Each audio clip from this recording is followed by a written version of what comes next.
Ayun guys, so unang-una sa lahat, hindi ako makapag-upload ng video, hindi ako makapag-edit. Napakarami kong mga iniisip pa. At saka wala pa rin tulog, halos di ba nakakabawi ng aking katawan. So bago ang lahat, pasasalamatan ko muna yung ating sponsor this month. Walang iba kundi ang TFT 8 managers and specialist panguna ni Mami Ella. At sa mga kanyang founders ng TFT Dessert. Maraming salamat Mami Ella. So sa 26, sana ay mapaakyat kayo ni Mami Shane kung sino man mag-live nun. Even though ako sana ay makapag-live na nun, papakitin natin ang lahat ng sponsor natin sa taong bibigyan natin ng grocery. So yan po, abangan niyo yung mga susunod nating video sa pagbibigay natin ng grocery. For today's video guys is syempre bibigyan lang natin ng pagpapasalamat ang ating mga butihing sponsor. So lalabas dito sa video yan. Maraming salamat sa inyong lahat. Ayan, so ano yung masasabi mo Katasyo kasi nirekomenda ka ni Madam Merna? Ano yung trabaho mo dito? BSW po. BSW. So bakit naisipan mo na si Tatay Tasyo yung mabigyan ng ayuda ng True Friends Together na Good Samaritans? Unang-una po, dahil po sa pagka-BSW po, sa tinagal-tagal po ng aking serbisyo, iba't ibang sityo po ang aking napuntahan na nakita yung mga sitwasyon ng pamumuhay. Sapagkat dito lang po ako sa ngayon, dito po sa Ilaya, sa Pag-asa, dito sa Masagisi. Nakita ko po kung anong pamumuhay mayroon po si Katasyo. Bilang isang BSW, parang naaantig po yung puso ko dahil mayroon po palang mga taong deserving pang bigyan. Kaya lang po wala naman po akong sapat na pera o paano po sila matulungan. Sa pamamaraan po ni Daddy James, alam ko po marami po siyang natutulungan kahit saman po dito sa Marinduque.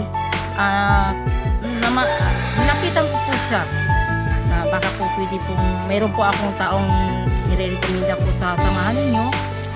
Yun po yung True Friends Together. Alam ko po na ako hindi nagdalawang isip na ako po ay nagsabi kay Daddy James. Hindi naman po niya ako binigo. Kaya po maraming salamat po Daddy James sa iyo at sa iyong mga kasamahan sa TFT True Friends Together. Karapat dapat po si Katasyo na mabigyan na ngayon po ay nandiyan na po. Ayan guys, so halos matatapos na. Yung kalooban lang, bali side na lang ang kulang. So interview natin, ano masasabi ni Katasyo dito. Kung ano po yung ikaw na mag-interview sa kanya, madam. Ano yung masasabi mo sa aming binigay sa iyo?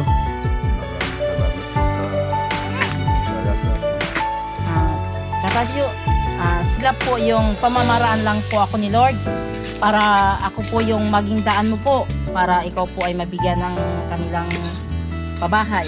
Sila po yung pasalamatan mo, yung through TFT. Diyan po si Daddy James. Lakas-lakas na mo po Katasyo. Sa TFT True Friends Together na lang. Ayun guys, so medyo hindi siya makapagsalita. Bali siguro ako na lang yung magpapasalamat din sa inyo.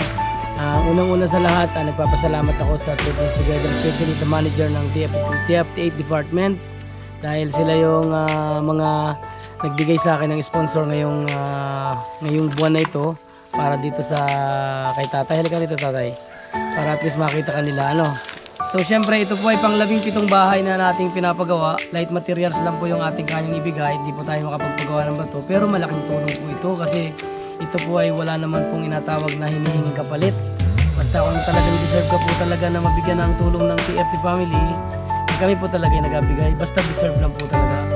At higit sa lahat po, kami po yung walang pundo. Ito po ay puro galing po sa OFW at especially sa mga manager namin na handang tumulong lang po. Marami kaming natutulungan sa sulok po ng mundo kahit sa ibang bansa po. Nakakapagbigay po kami ng mga feeding program. Sa mga hindi pa po nakakakilala sa aming organisasyon, kami po ay True Friends Together. At higit sa lahat, Tatay Tasyo, isa ka sa naging kasangkapan namin. Naging kasangkapan din kami ng Panginoon Diyos na matulungan ka. Siguro sa darating na December, ilang buwan naman, meron namang 10 buwan, bibisitahin namin yung bahay mo.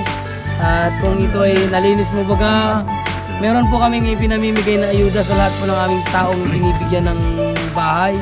Kasi nung nakaraang December po, sa mga nakapanood ng vlog ko sa Bangihan na restaurant, yun po yung mga napili naming mga malilinis na bahay na aming pinagawan.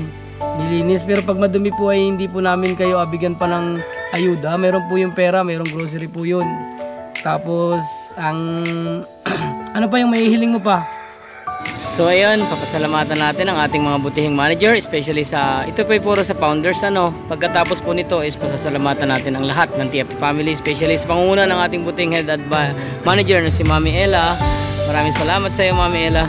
At pa sa mga founder mo, Founder Noel, Co-Founder Noel, maraming salamat din po.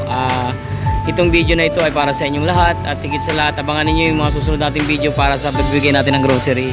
Especially kay Co-Founder Joby, maraming salamat.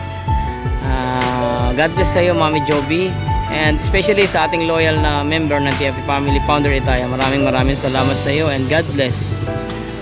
At dito na tayo dadako sa susunod nating Founders Medusa, maraming salamat po sa binigay nyong ayuda, especially hindi pa nakikita sa video, ito ipapakita natin sa susunod na video. Kay Founder Angry, maraming salamat po. Thank you so much sa walang sawang pagsuporta sa mga vlog natin. Founder Glenn, ayan, salamat din po. Abangan ninyo yung pagbibigay natin ng grocery dito sa tatay natin ito. Co-Founder Ami, maraming salamat po. Founder Jensky, medyo natagalan tayo sa pag-upload ng final na ito, kasi antay ko kasi, sabi kasi is kailangan isama na rin ang ating mga founders. Co-Founder Marie, maraming salamat po. God bless, especially sa iyo. At kay Founders Zaira, Zaria, maraming salamat, Founder Zaria, sa walang sawang pagsuporta sa atin.